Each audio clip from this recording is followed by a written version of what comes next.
नमस्कार दोस्तों। आज से हम लोग लूसेंट का एमसीक्यू करेंगे क्योंकि जॉब कंपटीशन की तैयारी कर रहे हैं और लूसेंट नहीं पढ़ा तो क्या पढ़ा। जैसे यूपीएससी रहे, state PCS, railway, defence, SSC, मतलब कोई भी एग्ज़ाम की तैयारी करने वालों के पास आपको यह बुक मिल जाएगा। तो आगामी कोई भी एग्ज़ाम जो आ रहा है उसके लिए आपको रामबाण साबित होने वाली है यह लूसेंट का जो सीरीज हम लोग स्टार्ट किए हैं। जो और प्रत्येक क्वेश्चन पे हम लोग टिक कर दिए हैं ताकि जितना ज़्यादा से ज़्यादा क्वेश्चन है कवर हो सके आपका। तो चलिए बिना देर के स्टार्ट करते हैं हम लोग। तो आज स्टार्ट करेंगे हम लोग हड़प्पा एवं सिंधु सभ्यता। मतलब हड़प्पा को सिंधु सभ्यता भी कहते हैं क्योंकि हड़प्पा जो है जो सिंधु सभ्यता सिंधु नदी के आसपास फैली फूली, तो सिंधु नदी के आसपास फैली फूली इसीलिए इसको हड़प्पा सभ्यता या सिंधु सभ्यता दोनों कहा जाता है। और यह 2500 ईसा पूर्व से 1750 ईसा पूर्व के बीच का काल का माना जाता है। तो चलिए स्टार्ट करते हैं आज क्वेश्चन को। तो आज का पहला क्वेश्चन है हड़प्पा सभ्यता का सर्वकालिक मान्यता प्राप्त काल है तो 2500 ईसा पूर्व से 1750 ईसा पूर्व। सिंधु घाटी की सभ्यता निम्नलिखित में से किस सभ्यता के समकालीन नहीं थी। यानी सिंधु घाटी सभ्यता थी, मिस्र सभ्यता के समकालीन भी थी, मेसोपोटामिया सभ्यता के समकालीन भी और चीन सभ्यता के समकालीन भी थी। मतलब ग्रीक सभ्यता के समकालीन नहीं थी। सिंधु घाटी की सभ्यता कहाँ तक विस्तृत थी। सिंधु घाटी की सभ्यता पंजाब, राजस्थान, गुजरात, यूपी, हरियाणा, सिंध एवं बलूचिस्तान तक थी। सिंधु घाटी की सभ्यता के घोड़ों के अवशेष कहाँ मिले हैं। सिंधु घाटी सभ्यता में घोड़ों के अवशेष सुतकोटदा से मिले हैं। नेक्स्ट, सिंधु घाटी स्थल कालीबंगन किस प्रदेश में है। तो कालीबंगन है राजस्थान में। निम्नलिखित में से किस पदार्थ का उपयोग हड़प्पा काल की मोहरों के निर्माण में मुख्य रूप से किया जाता था। तो मुहर के निर्माण किया जाता था सेल खड़ी से। हड़प्पा सभ्यता किस युग की थी। तो हड़प्पा सभ्यता थी कांस्ययुगीन सभ्यता थी। हड़प्पा सभ्यता कांस्ययुगीन सभ्यता थी। सिंधु घाटी सभ्यता के लोगों का मुख्य व्यवसाय क्या था। तो व्यापार करते थे। सिंधु घाटी सभ्यता के लोग व्यापार करते थे, यही मुख्य व्यवसाय था उन लोग का। नेक्स्ट, हड़प्पा सभ्यता के निवासी थे। तो हड़प्पा सभ्यता के निवासी शहरी निवासी थे। सिंधु घाटी के घर किससे बनाए जाते थे। सिंधु घाटी के घर ईंट से बनाए जाते थे। हड़प्पावासी किस वस्तु के उत्पादन में सर्वप्रथम थे। तो कपास के उत्पादन में सर्वप्रथम थे हड़प्पावासी। निम्नलिखित विद्वानों में से हड़प्पा सभ्यता का सर्वप्रथम खोज किसने किया था। तो दयाराम साहनी ने इनका खोज किया था सर्वप्रथम। कह रहा सिंधु सभ्यता का पतन नगर, मतलब जिसको बंदरगाह बोलते हैं, डॉकयार्ड, कौन सा था। तो लोथल था। नेक्स्ट, पैमानों की खोज ने यह सिद्ध कर दिया है कि सिंधु घाटी के लोग माप और तौल से परिचित थे। यह खोज कहाँ पर हुई। तो यह खोज लोथल में हुई थी, जो इसका डॉकयार्ड था, मतलब बंदरगाह था। हड़प्पा कालीन समाज किन वर्गों में विभक्त था। तो यह विद्वान, योद्धा, व्यापारी और श्रमिक वर्ग में विभाजित था। हड़प्पा कालीन सभ्यता ने समाज। नेक्स्ट,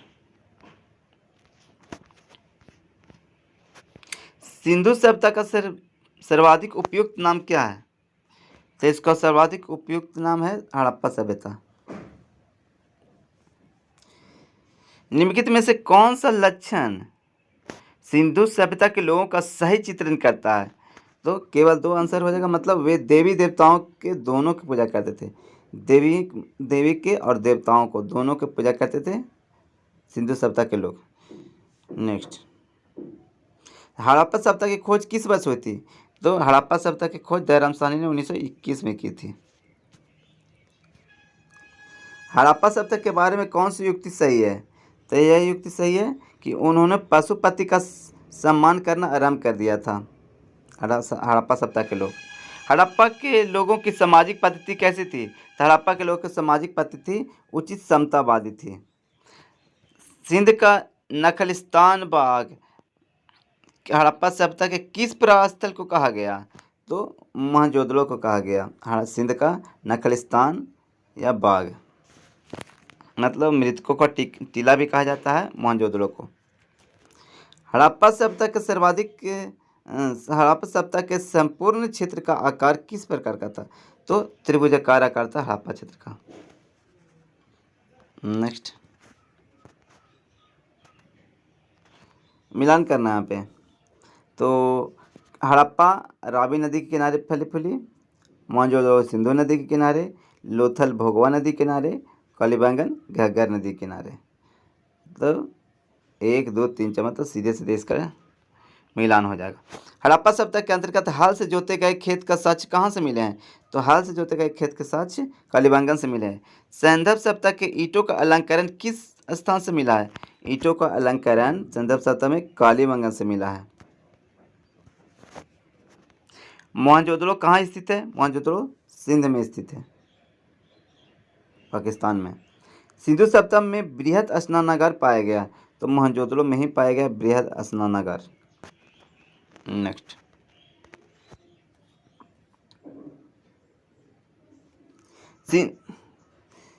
सिंधु सभ्यता में कह रहा है सिंधु सभ्यता की मुद्रा में किस देवता के समतुल्य चित्रांकन मिलता है? तो आदि शिव का चित्रांकन यहाँ पे मिलता है, मतलब आधा शिव। निम्नलिखित में से कौन सा हड़प्पा कालीन स्थल गुजरात में था? तो लोथल था, तो डॉकयार्ड वाला जो था ये गुजरात में था। मोहनजोदड़ो का स्थानीय नाम है, तो मृतकों का टीला, माउंट ऑफ डेथ। हड़प्पा सभ्यता का प्रचलित नाम है, तो सिंधु घाटी की सभ्यता।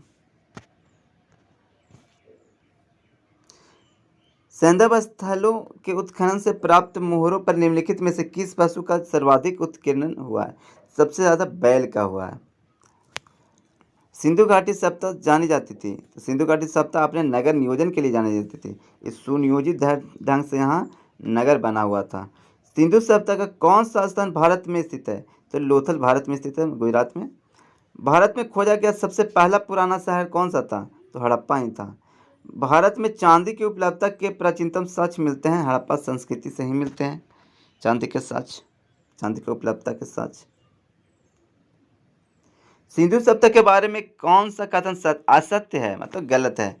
तो मतलब सत्य क्या है, जानिए। तो सिंधु घाटी सभ्यता में नगरों एवं नालियों की सुदृढ़ व्यवस्था थी, सही है। नगर एवं वाणिज्य उन्नत दशा में था और माता देवी की उपासना की जाती थी उस टाइम। मतलब लोहे से परिचित नहीं थे वो लोग, क्योंकि ये कांस्य युगीन सभ्यता थी। चलिए आगे यहाँ हम लोग मिलान करेंगे। सिंधु सभ्यता की उत्तरी सीमा, तो मांडा जम्मू कश्मीर वाला। सिंधु सभ्यता का दक्षिणी सीमा महाराष्ट्र के दैमाबाद स्थान तक। सिंधु घाटी की पूर्वी सीमा, तो यूपी के आलमगीरपुर तक। सिंधु घाटी की पश्चिमी सीमा, तो बलूचिस्तान के सुतकागेन रोड तक। नेक्स्ट, मांडा किस नदी के किनारे स्थित है? तो मांडा चिनाब नदी के किनारे स्थित है। हड़प्पाकालीन स्थल रोपड़ पंजाब किस नदी के किनारे स्थित है? तो ये सतलज नदी के किनारे स्थित है। रोपड़ जो पंजाब क्षेत्र में है। हड़प्पा में एक उन्नत जल प्रबंधन प्रणाली का पता चलता है, तो धौलावीरा में से पता चलता है कि वहाँ जो हड़प्पा सभ्यता था उसका जल प्रबंधन बहुत ही उन्नत था।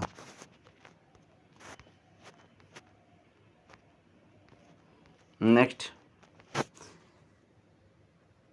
कह रहा है कि हड़प्पा के मिट्टी के बर्तनों पर सामान्यतः किस रंग का उपयोग किया गया है? तो ये लाल रंग का उपयोग किया गया है मिट्टी के बर्तन पे। सिंधु सभ्यता निम्नलिखित में से किस युग में पड़ता है? तो आदि ऐतिहासिक काल में पड़ता है। ये सिंधु घाटी सभ्यता आदि ऐतिहासिक काल में पड़ता है। सिंधु घाटी सभ्यता की विकसित अवस्था में निम्नलिखित में से किस स्थल से घरों में कुएं के अवशेष मिले हैं? तो मोहनजोदड़ो से घरों में कुएं के अवशेष मिले हैं। इनको मोहनजोदड़ो को मृतकों को टीला भी कहते हैं। सिंधु घाटी सभ्यता की खोज निकालने में जिन दो भारतीयों का नाम जुड़ा है वे थे, एक दयाराम साहनी थे, एक रखालदास बनर्जी थे। रंगपुर जहां हड़प्पा के समकालीन सभ्यता थी वो कहाँ है? तो सौराष्ट्र में है। हड़प्पा एवं मोहनजोदड़ो की पुरातात्विक खुदाई के प्रभारी कौन थे? तो ये प्रभारी थे सर जॉन मार्शल थे। पुरातात्विक खुदाई चल रहा था, उसके प्रभारी थे sir John Marshall, Harappa Mohenjodaro दोनों का। नेक्स्ट, कह रहा है कि निम्नलिखित में से पशु की आकृति जो मोहर पर मिली है जिससे ज्ञात होता है कि सिंधु घाटी एवं मेसोपोटामिया की सभ्यताओं के मध्य व्यापारिक संबंध थे, तो काजी के मिले हैं? तो बैल के मोहर मिला है। बैल मोहर पे बैल का चित्र है। नेक्स्ट, सिंधु घाटी के लोग विश्वास करते थे, तो सिंधु घाटी के लोग मातृ शक्ति में विश्वास करते थे। निम्नलिखित में से कौन सा सिंधु स्थल समुद्र तट पर स्थित नहीं था? तो कोट दीजी जो समुद्र तट पर स्थित नहीं था। सुतकोटा, लोथल, बालाकोट तीनों था जो समुद्र तट पर स्थित था। निम्नलिखित में से कौन मोहनजोदड़ो की सबसे बड़ी इमारत मानी जाती है? तो विशाल स्नानागार जो मिला है मोहनजोदड़ो में, यही सबसे विशाल इमारत माना जाता है। हड़प्पाकालीन लोगों में नहरों में घरों के विन्यास के लिए कौन सी पद्धति अपनाई थी? तो ग्रिड पद्धति अपनाई थी घर के विकास के लिए हड़प्पाकालीन लोगों ने। तो एकदम सीधा सीधा होता था मकान, एकदम गली नली एकदम सीधा सीधा 90 डिग्री पे एक दूसरे का काटता था।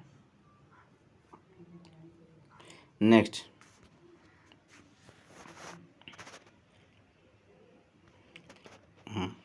कहाँ गया?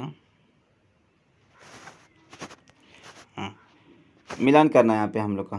तो लोथल, लोथल किस में मिलान होगा?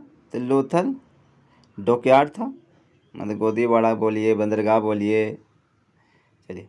और कालीबंगन, तो कालीबंगन हो जाएगा, यहाँ जुता हुआ खेत के साक्ष्य मिले हैं। धौलावीरा, धौलावीरा से हड़प्पाई लिपि के बड़े आकार के 10 चिन्हों वाला एक शिलालेख मिला यहाँ से। और वनवाली से पक्की मिट्टी पे बनी हुई हल्की प्रतिकृति मिली है वनवाली से। चलिए नेक्स्ट, तो कह रहे निम्नलिखित पशुओं में से किस एक का हड़प्पा सभ्यता में पाए मोहरों और टेराकोटा कलाकृतियों में निरूपित अंकन नहीं हुआ है? तो हाथी का भी हुआ है, गैंडा का भी हुआ है और बाघ का भी हुआ है, लेकिन शेर का अंकन उसमें नहीं हुआ है। हड़प्पा वासी किस धातु से परिचित नहीं थे? तो सोना चांदी से परिचित थे, टीन एवं शीशा से भी परिचित थे, तांबा एवं कांसा से परिचित थे, लेकिन लोहा से परिचित नहीं थे। निम्नलिखित में से किस स्थल से युगल समाधान दीर्घ सब संस्कार का प्रमाण मिला है? मतलब लोथल से मिला है, मतलब एक जगह पे नर नारी दोनों का सबको दफना दिया जाता था, पत्नी पत्नी दोनों को, लोथल से मिला है। कपास का उत्पादन सर्वप्रथम सिंधु क्षेत्र में हुआ, जिसे ग्रीड या यूनान के लोग किस नाम से पुकारते थे? तो सिंडन के नाम से। हड़प्पा के काल का तांबे का रथ किस स्थान से प्राप्त हुआ है? तो दैमाबाद से तांबे का रथ प्राप्त हुआ यहाँ से। नेक्स्ट,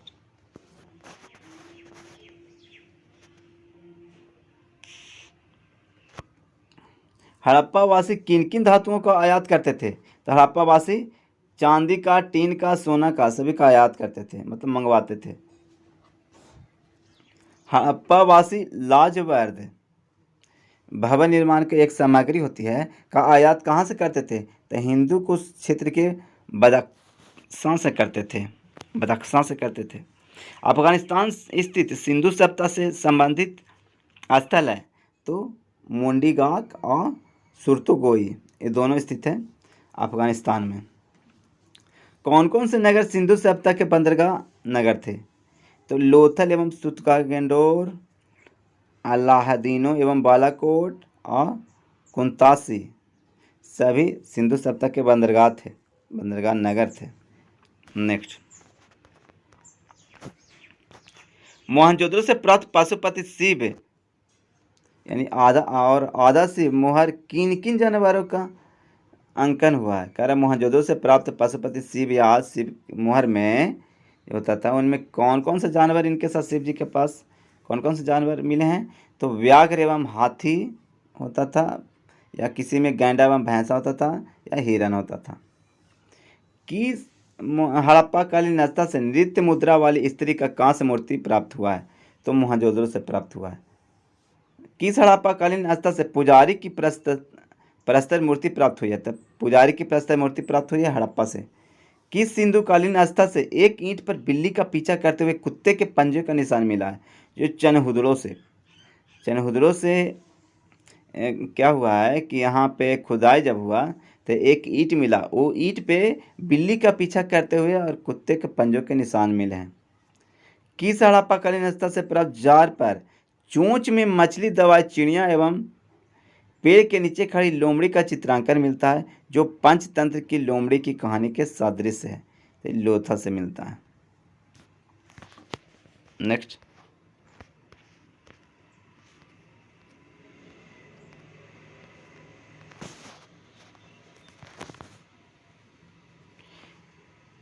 स्वातंत्रोत्तर भारत में सबसे अधिक संख्या में हड़प्पा युगीन स्थलों की खोज किस प्रांत में हुई? सबसे ज़्यादा गुजरात में हुआ है खोज। निम्नलिखित में से कौन सा फसल हड़प्पाकालीन लोगों का मुख्य खाद्यान्न नहीं था? तो जौ भी था, दाल भी था, गेहूं था, लेकिन चावल से परिचित उन लोग नहीं थे। हड़प अब कथन और कारण है।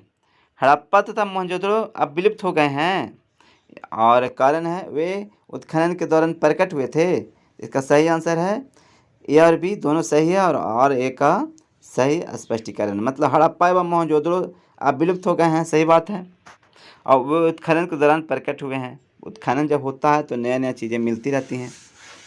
नेक्स्ट हम लोग देखेंगे इसके आगे। तो चलिए शुरू करते हैं आगे। तो कह रहा है कि हड़प्पा तथा मोहनजोदड़ो अब विलुप्त हो चुके हैं। चलिए तो हो गया है। सिंधु घाटी सभ्यता के संदर्भ में निम्नलिखित कथनों पर विचार कीजिए। यह प्रमुखतया लौकिक सभ्यता थी तथा उनमें धार्मिक तत्व यद्यपि उपस्थित था, वर्चस्वशाली नहीं था। दूसरा है कि उस काल में भारत में कपास से वस्त्र बनाए जाते थे। तो मतलब इसमें दोनों सही है। मतलब कह रहा है कि यह प्रमुखतः लौकिक सभ्यता थी, लौकिक सभ्यता थी, और उसमें धार्मिक तत्व यद्यपि उपस्थित था। धार्मिक तत्व भी था, लौकिक सभ्यता था, धार्मिक तत्व भी था, और वर्चस्वशाली यह नहीं था। उस काल में भारत में कपास से वस्त्र बनाए जाते थे, क्योंकि कपास के वस्त्र के अवशेष वहाँ से मिले हैं। इसमें सूची को मिलान करना है। तो मांडा आ जाएगा जम्मू कश्मीर में, दाइमाबाद महाराष्ट्र में, कालीबंगन राजस्थान में, और राखेगढ़ी हरियाणा में। तो ऑप्शन नंबर सी इसका सही आंसर। नेक्स्ट, हड़प्पाकालीन स्थलों में अभी तक किस धातु की को प्राप्त नहीं हुआ है? तो अभी तक लोहा प्राप्त हड़प्पाकालीन स्थल से नहीं हुआ है। तांबा, सोना, चांदी सभी के साक्ष्य प्राप्त हुए हैं। नेक्स्ट, आगे कह रहा है कि किस पशु के अवशेष सिंधु घाटी सभ्यता से प्राप्त नहीं हुए? तो हो गया शेर के नहीं हुए, घोड़ा, गाय, हाथी सभी के अवशेष मिले हैं। चैनहुदड़ो के उत्खनन का निर्देशन किसने किया था? तो निर्देशन किया था J.H. मैके ने। चैनहुदड़ो के उत्खनन का निर्देशन J.H. मैके ने। नेक्स्ट, अब हम लोग करेंगे वैदिक संस्कृति 1500 ईसा पूर्व से 600 ईसा पूर्व के बीच, क्योंकि इसके पहले जो हड़प्पा संस्कृति हम लोग पढ़े हैं 2500 ईसा पूर्व से 1750 ईसा पूर्व के बीच। हम लोग वैदिक संस्कृति पढ़ेंगे 1500 ईसा पूर्व से 600 ईसा पूर्व के बीच का। चलिए स्टार्ट करते हैं। कह रहे कि पूर्व वैदिक या ऋग वैदिक संस्कृति का काल किसे माना जाता है? तो 1500 ईसा पूर्व से लेके 1000 ईसा पूर्व, इसे बोला जाता है पूर्व वैदिक या ऋग वैदिक संस्कृति। नेक्स्ट, उत्तर वैदिक संस्कृति का काल किसे माना जाता है? तो उत्तर वैदिक हो गया 1000 से 600 ईसा पूर्व। उत्तर वैदिक 1000 से लेकर 600 ईसा पूर्व उत्तर वैदिक, और ऋग वैदिक हो गया 1500 से लेके 1000 ईसा पूर्व के बीच। नेक्स्ट, आर्य शब्द का शाब्दिक अर्थ क्या होता है? तो आर्य शब्द का शाब्दिक अर्थ होता है श्रेष्ठ या कुलीन। आरंभिक आर्यों के बारे में निम्नलिखित कथनों में से कौन सा कथन सही नहीं है? तो क्या सही है जो हम लोग सिर्फ करेंगे अभी? चलिए, तो वे संस्कृत बोलने वाले थे, सही है। वे कई झुंडों में भारत में पहुँचे, सही है। वे घुड़सवारी किया करते थे, ये भी सही है। और वे मुख्यतः नगरों में निवास करते थे, नहीं, एक कबीलों में रहते थे आर्य लोग, नगरों में निवास नहीं करते थे। हड़प्पा सभ्यता के लोग ना करते थे नगर में निवास, लेकिन यह है आर्य के बारे में कह रहा है। चलिए, कह रहे इनमें से किस फसल का ज्ञान वैदिक काल के लोगों को नहीं था? तो तंबाकू का ज्ञान नहीं था। वैदिक काल के लोग जौ, गेहूँ, चावल से परिचित थे, लेकिन तंबाकू से नहीं थे। और उन लोग जो पीछे हम लोग पढ़े हड़प्पा कालीन, तो वो सब चावल से भी उन लोग परिचित नहीं थे। चलिए, उत्तर वैदिक काल के वेद विरोधी या ब्राह्मण विरोधी धार्मिक अध्यापकों को किस नाम से जाना जाता था? तो ये जो ब्राह्मण विरोधी या वेद विरोधी रहते थे उन्हें श्रमण कहा जाता था, श्रमण। वैदिक गणित का महत्वपूर्ण अंग है तो शूल्व सूत्र। शुल्ब सूत्र है जो वैदिक गणित का महत्वपूर्ण अंग है, शुल्ब सूत्र। नेक्स्ट, किस वेद में प्राचीन वैदिक युग का संस्कृति के बारे में सूचना दी गई है? तो ऋग्वेद में दी गई है। निम्नलिखित में से उत्तर वैदिक काल में निम्नलिखित लिखे गए ग्रंथों का सही क्रम। तो उत्तर वैदिक काल में लिखे गए ग्रंथ का सही क्रम है पहले वेद, ब्राह्मण, आरण्यक और उपनिषद। वेद, ब्राह्मण, आरण्यक एवं उपनिषद, ये एक क्रम है। वेदों की संख्या कितनी है? तो वेदों की संख्या 4 है। ऋग्वेद, यजुर्वेद, सामवेद, अथर्ववेद। चलिए नेक्स्ट, करें कौन से 3 संयुक्त वेद से त्रय या वेद त्रय कहलाते हैं? तो देखिए, ऋग्वेद, यजुर्वेद, सामवेद, ये तीनों को सम्मिलित रूप से वेद त्रय कहते हैं। अथर्ववेद इसमें अलग हो गया। नेक्स्ट, भारत के राज्य चिन्ह में प्रयुक्त होने वाले शब्द सत्यमेव जयते किस उपनिषद से लिए गए हैं? तो मुंडकोपनिषद से लिए गए हैं। ऋग्वैदिक आर्यों का मुख्य व्यवसाय क्या था? तब पशुपालन था। भारतीय संगीत का आदि ग्रंथ किसे कहा जाता? तो सामवेद को भारतीय संगीत का आदि ग्रंथ कहा जाता है। प्रथम विधि निर्माता मनु, जो मनुस्मृति लिखे हैं। कृष्ण भक्ति का प्रथम और प्रधान ग्रंथ है तो श्रीमद् भागवत गीता। ऋग्वेद में संपत्ति का प्रमुख रूप क्या है? तो संपत्ति का प्रमुख ऋग्वेद था गोधन। इतना ज़्यादा गौ जिनके पास रहता था उतना ही ज़्यादा वो अमीर माने जाते थे। ऋग्वेद के किस मंडल में शूद्र का उल्लेख पहली बार मिलता है? तो 10वें मंडल में। ऋग्वेद के 10वें मंडल में शूद्र का उल्लेख पहली बार मिलता है। ऋग्वेद के कौन सा मंडल में? तो 10वें मंडल में शूद्र का उल्लेख। नेक्स्ट,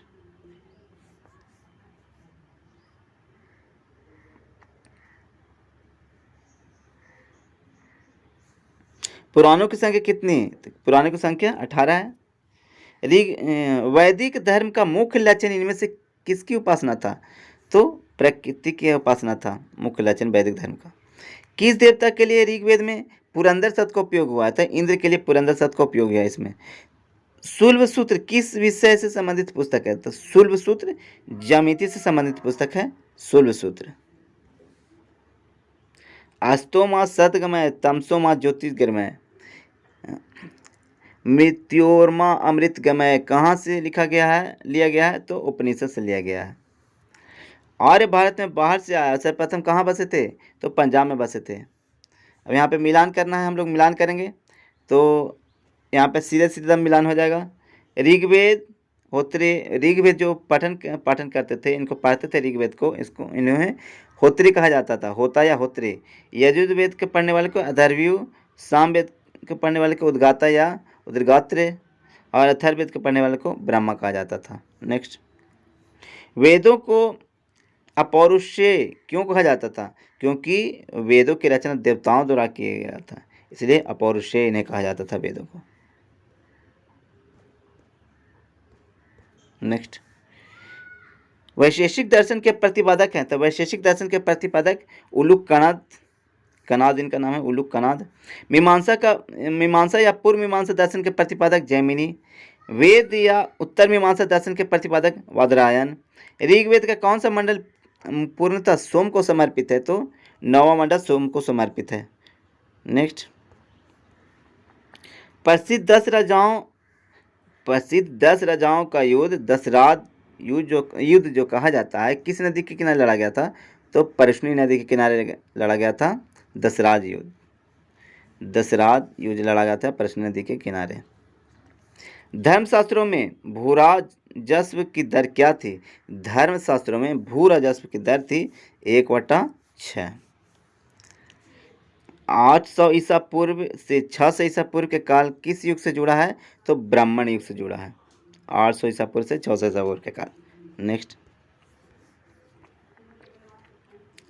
किस काल में अछूत की अवधारणा स्पष्ट रूप से उदित हुई? तो धर्मशास्त्र के काल में अछूत की धारणा स्पष्ट रूप से उदित हुई। एशिया माइनर स्थित बोगाज कोई का महत्व इसलिए है क्योंकि वहाँ अभिलेख प्राप्त हुआ। इसमें 4 वैदिक देवताओं का वर्णन है, इंद्र, वरुण, मित्र, नसत्य। इंद्र, वरुण, मित्र और नसत्य का उल्लेख मिलता है यहाँ पे। मध्य एशिया एवं तिब्बत के बीच एक महत्वपूर्ण व्यापारिक केंद्र नहीं, तो नहीं है क्या? सही आंसर तो यही हो गया। गायत्री मंत्र देवी सावित्री को समर्पित है। ये गायत्री मंत्र है किनको समर्पित है? तो देवी सावित्री को। ये पुस्तक कौन सा पुस्तक में ये मिलता है गायत्री मंत्र? तो ऋग्वेद में मिलता है। ऋग्वेद में मिलता है ये गायत्री मंत्र। कौन किनको समर्पित है? तो देवी सावित्री को समर्पित है। इन्हीं को संबोधित किया गया इसमें। न्याय दर्शन को प्रचारित किया था तो महर्षि गौतम ने। न्याय दर्शन को प्रचारित किया था महर्षि गौतम। प्राचीन भारत में निष्क से जाने जाते थे तब स्वर्ण आभूषण। निष्क से जाने जाते थे स्वर्ण आभूषण। योग दर्शन के प्रतिपादक थे पतंजलि। उपनिषद पुस्तक है दर्शन पर। नेक्स्ट यहाँ पे हम लोग मिलान करेंगे। तो सबसे पहले ऋग्वेद। तो ऋग्वेद में प्रार्थनाएं होती थी, स्रोत एवं प्रार्थनाएं। चलिए अब है यजुर्वेद। तो यजुर्वेद कर्मकांड हुआ करता था, मैंने स्तोत्र एवं कर्मकांड। सामवेद में क्या होता था? सामवेद में संगीतमय स्रोत ये थे। और अथर्ववेद में क्या होता था? तो जादू टोना तंत्र मंत्र वशीकरण सब अथर्ववेद में, लास्ट वाला। नेक्स्ट आरंभिक वैदिक साहित्य में सर्वाधिक वर्णित नदी है। तो आरंभिक वैदिक साहित्य में सर्वाधिक वर्णित नदी सिंधु नदी है। नेक्स्ट उपनिषद काल में राजा अश्वपति शासक थे तो कैकेयी के। अश्वपति शासक थे राजा अश्वपति कैकेयी के। आध्यात्म ज्ञान के विषय में नचिकेता एवं यम का संवाद किस उपनिषद से प्राप्त होता है? तो कठोपनिषद से प्राप्त होता है। वैदिक नदी कुभा, जो अभी काबुल अफगानिस्तान की राजधानी में बहती है एक नदी कुभा, का स्थान कहाँ निर्धारित होना चाहिए? तो अफगानिस्तान में। चलिए ठीक है। कपिल मुनि द्वारा प्रतिपादित दार्शनिक प्रणाली है तो सांख्य दर्शन के प्रतिपादक थे कपिल मुनि। नेक्स्ट भारत के किस तथ्य से खुदाई से लौह धातु के प्रचलन के प्राचीनतम प्रमाण मिले हैं? तो अतरंगी खेड़ा से लौह धातु के प्रचलन के प्रमाण मिला है अतरंगी खेड़ा से। नेक्स्ट निम्नलिखित में से किसका संकलन ऋग्वेद पर आधारित है? तो सामवेद। सामवेद का प्रचलन ऋग्वेद पर आधारित है। सामवेद का संकलन ऋग्वेद पर आधारित हो गया। निम्नलिखित में से कौन प्रस्थानत्रयी में शामिल नहीं है? तब प्रस्थानत्रयी में शामिल है भागवत गीता, ब्रह्मा सूत्र एवं उपनिषद, लेकिन भागवत शामिल नहीं है। कर्म का सिद्धांत संबंधित है तो कर्म का सिद्धांत मीमांसा से संबंधित है। मिलान करना है। तो अथर्ववेद औषधियों से संबंधित। ऋग्वेद ईश्वर की महिमा होता था इसमें। यजुर्वेद होता था बलिदान एवं विधि। और सामवेद में संगीत। नेक्स्ट चरक संहिता नामक पुस्तक किस विषय से संबंधित? तो चरक संहिता चिकित्सा से संबंधित। यज्ञ संबंधी विधि विधानों को पता चलता है तो यज्ञ संबंधी विधि विधानों का पता चलता है यजुर्वेद से। वैदिक युगीन सभा, इसके बारे में कह रहा है कि वैदिक युगीन सभा थी एक मंत्रिपरिषद की सभा थी। सभा था ना जो मंत्रिपरिषद लोग एक जगह मिलकर बैठता था और डिसीजन लेता था, उसको सभा कहा जाता था वैदिक काल में। वैदिक युग में प्रचलित लोकप्रिय शासक प्रणाली था तो गणतांत्रिक प्रणाली था उस समय। सबसे प्राचीन वेद कौन सा है? तो ऋग्वेद। निम्नलिखित में से कौन भारतीय दर्शन का आरंभिक विचारधारा है? तो भारतीय दर्शन का आरंभिक विचारधारा सांख्य दर्शन हो गया। सांख्य, योग, न्याय, वैशेषिक, मीमांसा एवं वेदांत, इन 6 भिन्न भारतीय दर्शनों की स्पष्ट रूप से अभिव्यक्ति हुई तो वैदिक युग में ही हुई। निम्नलिखित में से वह दस्तकारी कौन सी है जो आर्यों द्वारा व्यवहार में नहीं लाई गई थी? तो लोहार गिरी उस समय नहीं होता था। नेक्स्ट इसमें मिलान करना है तो चलिए मिलान करते हैं हम लोग।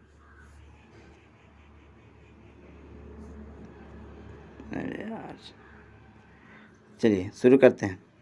तो ये आयुर्वेद तो ऋग्वेद से संबंधित है। धनुर्वेद यजुर्वेद से संबंधित है, गंधर्वेद सामवेद से, और शिल्पवेद या अर्थशास्त्र अथर्ववेद से, यानी कि ए ऑप्शन सही है। चलिए नेक्स्ट, ऋग्वेद के किन 6 मंडलों को वंश मंडल या गोत्र मंडल कहा जाता है?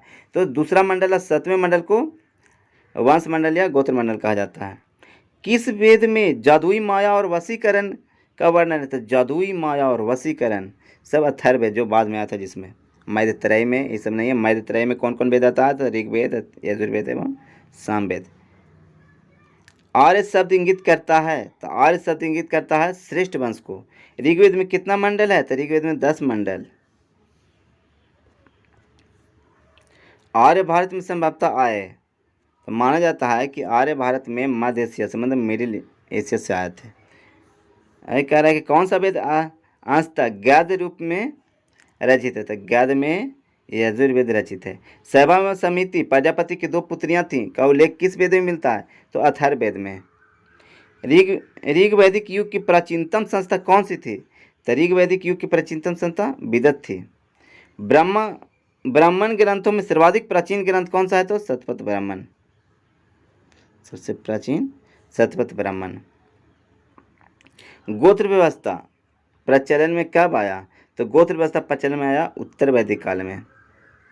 उत्तर वैदिक काल में माने 1000 से 600 ईसा पूर्व। अनुलोम विवाह का अर्थ क्या है? तो अनुलोम विवाह का अर्थ है उच्च वर्ग का पुरुष और निम्न वर्ग की महिला से जब शादी हो जाता था तो अनुलोम विवाह कहा जाता था, माने उल्टा। उच्च वर्ग का पुरुष रहता था, निम्न वर्ग की महिला रहती थी। प्रतिलोम विवाह कहलाता था कि उच्च वर्ग की नारी रहती थी और निम्न वर्ग का पुरुष रहता था। ये प्रतिलोम हो गया, मैंने ये सब उल्टा उल्टा होता था। नेक्स्ट, वैदिक युग में यव कहा जाता था। वैदिक युग में यव जौ को कहा जाता। ब्रीही, देखिए जौ को यव और चावल को ब्रीही, जौ को यव और चावल को ब्रीही कहा जाता था। अथर्व का अर्थ होता था पवित्र जादू। अथर्व का अर्थ होता था पवित्र जादू। और सुमिलित करना यहाँ पे शिक्षा, ध्वनि शास्त्र, कल्पसूत्र, कर्मकांड, निरुक्त शब्द व्युत्पत्ति शास्त्र एवं भाषा शास्त्र, छंद, छंद शास्त्र। चलिए आगे बढ़ते हैं हम लोग।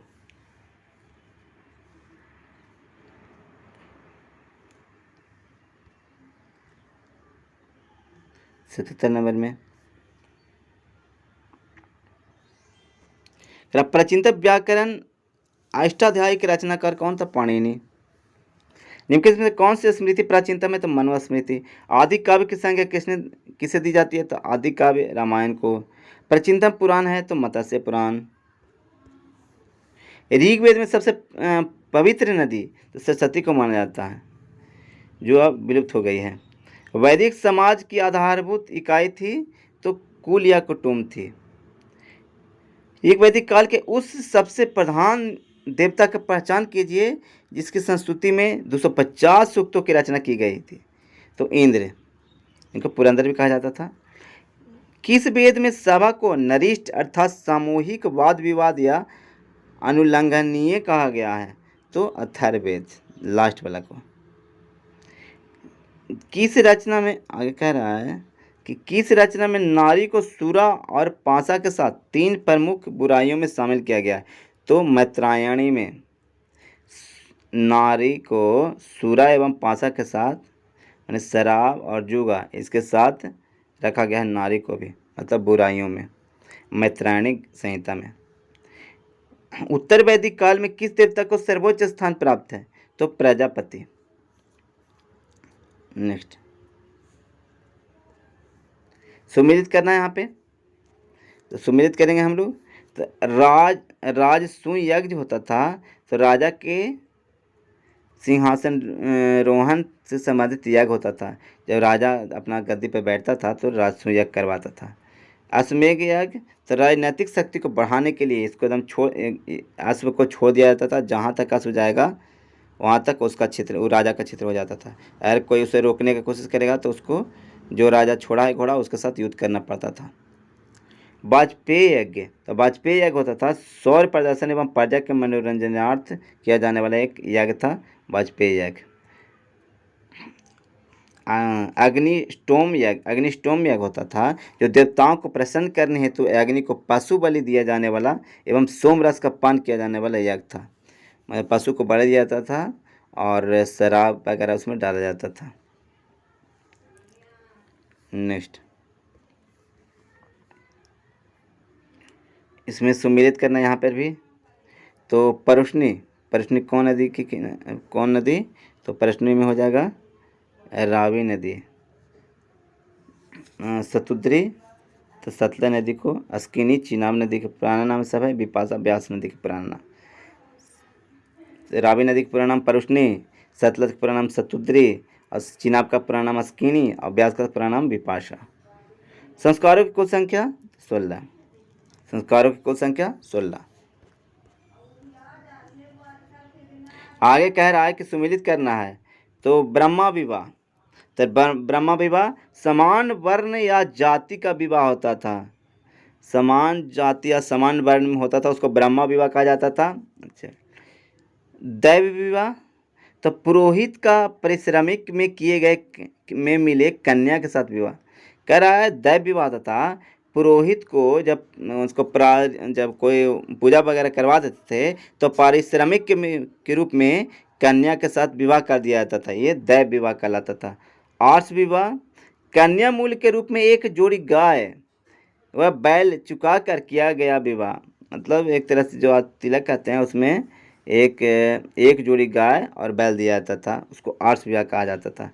प्रजापत्य विवाह, बिना दहेज का जो विवाह होता था उसको प्रजापत्य विवाह कहा जाता था।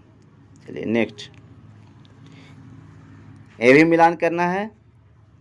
तो यह भी सीधा सीधा गंधर्व विवाह, प्रेम विवाह को कहा जाता था गंधर्व विवाह। असुर विवाह, कन्या को खरीद कर किया जाने वाला विवाह, इसमें कन्या को खरीद कर विवाह किया जाता था, उसको असुर विवाह कहा जाता था। राक्षस विवाह, तो पराजित राजा की कन्या या अपहरण की गई कन्या के साथ विवाह। अगर कोई भी राजा किसी दूसरे राजा मतलब साम्राज्य में अगर आक्रमण कर दे तो वहाँ का राजा को अगर हरा देता था तो उसकी कन्या का या अपहरण करके कोई कन्या को ले आता था, उसके साथ अगर वो विवाह करता था तो राक्षस विवाह कहलाता था। 50 विवाह, सोई हुई अवस्था में कन्या को गुमराह कर या मानसिक रूप से अस्वस्थ कन्या को गुमराह कर उसके साथ विवाह करना 50 विवाह कहलाता था। 50 विवाह, पैसाच विवाह, सॉरी 50 विवाह। नेक्स्ट, 3 दिन में शामिल नहीं है। 3 दिन में शामिल कौन नहीं है, तो मातृ ऋण शामिल नहीं, मतलब 3 दिन में शामिल कौन है, देव ऋण, पितृ ऋण और ऋषि ऋण, ये 3 दिन में शामिल है। ऋग वैदिक काल से संबंधित मृदभाड़ संस्कृति, तो गेरुवर्णी मृदभाड़ संस्कृति ऋग वैदिक काल से संबंधित। उत्तर वैदिक काल से संबंधित मृदभाड़ संस्कृति, तो चित्रित धूसर मृदभाड़ संस्कृति। हरियाणा प्रांत में चित्रित धूसर मृदभाड़ स्थल किस स्थान पर हाल में किए गए उत्खननों से प्रकाश में आया है, तो भगवानपुर। प्राचीनतम विवाह संस्कार का वर्णन करने वाला विवाह सूक्त किसमें पाया जाता है, तो विवाह सूक्त ऋग्वेद में। ऋग्वेद में अघन्य मतलब वध योग्य नहीं शब्द का प्रयोग किया गया, किसके लिए प्रयोग किया गया, तो गाय को वध योग्य नहीं माना जाता था। आज भी गाय को माता मान के पूजा जाता है हिंदू धर्म में। नेक्स्ट, संग्रहित्र तक कोषाध्यक्ष को कहा जाता था, माने संग्रह करने वाला। भाग दूध, कर संग्रह कर को जो तहसीलदार था उसको भाग दूध कहा जाता था। अच्छा, छत्ता या छतरी, पांसे के खेल में राजा को जो सहायता कहा जाता था उसको छत्ता या छतरी कहा जाता था। आप अछवाप प्रतिहारी राजप्रसाद का जो रक्षक होता था राजप्रसाद को से अछवाप कहा जाता था। आयकर की रीत प्राकृतिक संतुलन स्थापित करने के कारण किस वैदिक देवता को ऋतस्य गोप कहा गया है, तो वरुण को। निम्नलिखित में से कौन मूलतः जल या समुद्र का देवता है, तो वरुण है जो जल या समुद्र के देवता, और बादल के भी देवता वरुण देव हैं। नेक्स्ट, ऋग्वेद में कितना सूक्त है, तो ऋग्वेद में सूक्तों की संख्या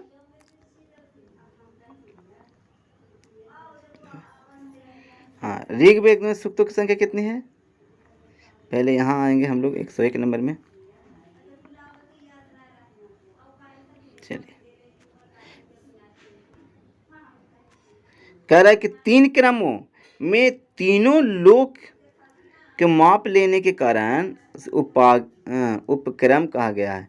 मतलब कि कह रहा है कि 3 क्रमों में तीनों लोक को माप लेने के कारण किसे उपक्रम कहा जाता? तो विष्णु को 3 पग में पूरा एकदम ब्रह्मांड को ये नाप दिए थे विष्णु जी। चलिए, आगे कह रहा है कि सुमिलित कीजिए। सुमिलित करना है तो पूषण, तो विवाह का देवता को पूषण कहा जाता था। विवाह नहीं होता था तो पूषण देवता का पूजा किया जाता था।